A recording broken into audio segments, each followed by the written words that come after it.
आणि आत्ताच भंडाऱ्यातून एक बातमी हाती येते। सुरेवाडा भागातील एका 4 महिन्याच्या गर्भवती महिलेचं अपहरण करण्यात आलं आणि तिच्यावरती 5 दिवस सामूहिक बलात्कार केल्याची घटना उघडकीस आलेली आहे।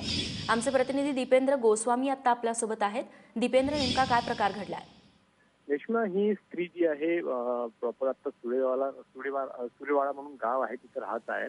पुनर्वसित गाव आहे हा, पण तिथनं ही आपल्या माहेरी गेली होती आणि माहेरून जेव्हा परत येत असताना करडी म्हणून एक गाव आहे, त्या करडी गावावरून इथं 2 लोकांनी हिला गुंगीचं काहीतरी औषध देऊन तिचं अपहरण केलं आणि त्याच्यानंतर तिला सतत 2 त्या लोकांनी 5 दिवस आपल्या सोबत ठेवून तिचा आळीपाळीने बलात्कार केला आणि त्यानंतर मग काही दिवसानंतर एका पोलीस स्टेशनमध्ये असं सांगून तिला परत आणलं गेलं की ही आत्महत्या करत होती पतीच्या त्रासामुळे, आम्ही हिला वाचवलं अशा पद्धतीचं सांगून तिला पोलीस स्टेशनमध्ये परत आणण्यात आलं। पण पोलिसांनी जेव्हा महिलेचं जेव्हा बयान घेतलं त्यावेळेला लक्षात आलं की यांनी तिचं म्हणजे अशा पद्धतीनं तिच्यावर निर्ममपणे त्या 4 महिन्याच्या महिलेवर बलात्कार केला आहे। 4 महिन्याची जी आता गर्भवती आहे तिच्यावर निर्ममपणे बलात्कार केला आहे आणि त्यानंतर मग पोलिसांनी त्या दोघांना अटक करण्यात आलेली आहे।